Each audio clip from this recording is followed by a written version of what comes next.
If I'm Wonder Woman, I'd be pissed. I'm like, I just escaped hell. Hell. And up here might be worse than down there. Who would have thought? Support the comic book industry by visiting your local comic book store. My name is Doran. This is SCN Comics. We continue our coverage of Absolute Wonder Woman. With number 8. Our story starts off somewhere in the wilds of Gateway City, where Wonder Woman is meeting with all the woodland creatures.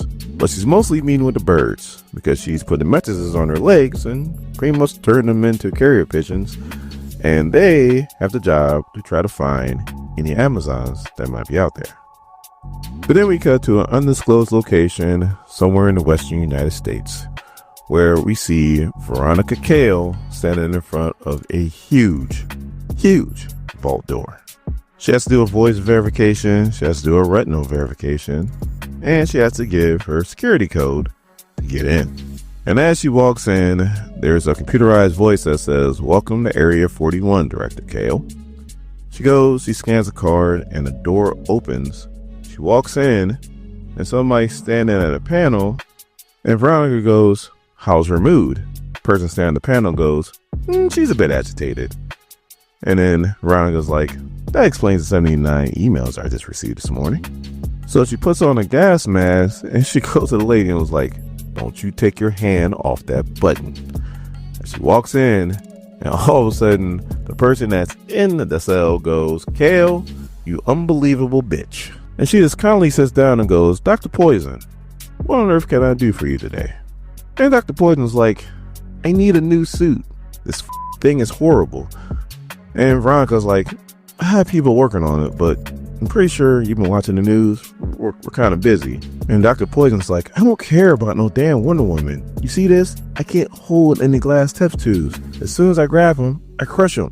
How can I get anything done?" So then Veronica's like, "Look, you'll change your tune once I show you what I have for you." And Dr. Poison's like, "Oh, I guess you just not gonna take him seriously, huh?" And she gets out of the suit, and we see that she is literally like just mist or gas. We'll call it gas. And she's like, "If you don't start taking me seriously, I will fill your lungs with me until you die." And Cale all of a sudden turns this thing on, and it's recording the Tetracide, and even hurts something that's made of gas. So then Dr. Poison gets back in her suit, and she's like, "What is that?" And Cale's like, "That's the wrong question. What I'm wondering is, what can you do with it?" As she puts it into a thing, sends it into her cell, and as she's walking away, she's like, "Let me know what you come up with." So she walks out to the woman at the control panel, and she's like, "Madam," and Cale's like, "If you ask for a new suit for that lady again, you will be fired before you can even clean out your desk." And she's like, "No, it's not that." And Cale's like, "What is it?" She's like, she's requesting 2 hours to be outside for soil samples. And Cale's like, "You know what? Go ahead, let her do it." So then we cut back to Gateway City, where we are deep in the woods. Like, I don't know where Gateway City's at, but yeah, it's got a lot of wooded areas.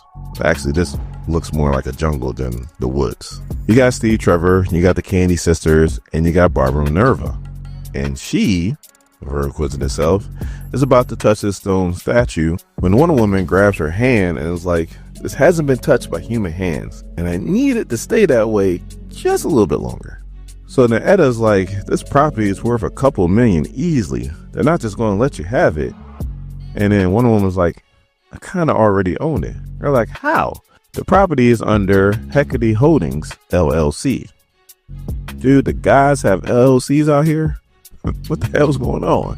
So the Wonder Woman's like, "I need to do a ritual, so I need you guys to vacate the area just for a second." And Barbara's like, "Oh, well, no, I want to be here to watch." And then finally, Steve Trevor had to step in and was like, "Barbara, you need to learn that when she asks you to do something, you need to do it." And then Barbara's like, "You might be a yes man, but I'm inquisitive."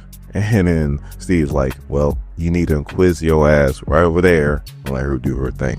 So as she's doing her spell, she's giving credit to a bunch of gods like Hecate, Athena, Artemis, like Aphrodite, a bunch of them. All of a sudden, all this stone comes out of the ground and turns into the Heron, which is, I guess, her now new place of headquarters. So as the others are looking in wonder, she's like, oh, you can come in now. I made tea. So as they're drinking tea, they're asking questions like, so what do you guys eat in hell? And one woman's like, we shouldn't discuss that over tea. And Steve Trevor was like, correct, we shouldn't.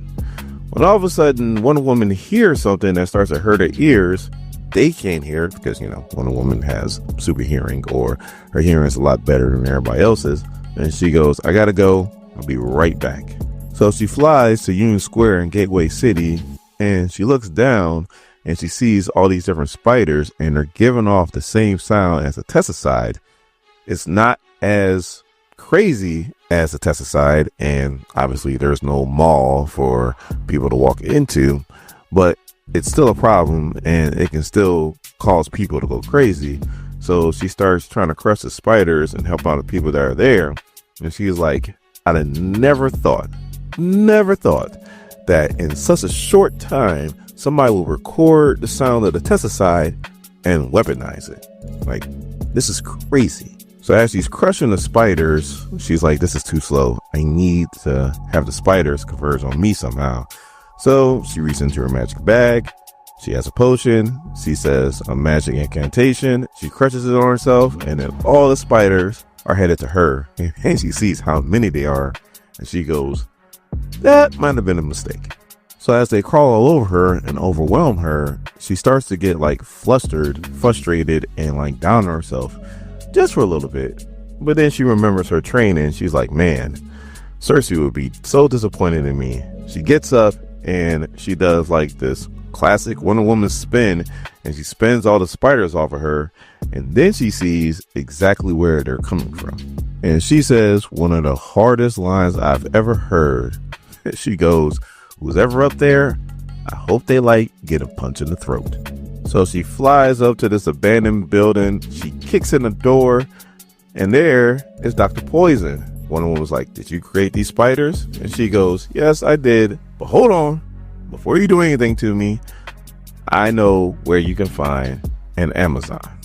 And it stops Wonder Woman dead in her tracks.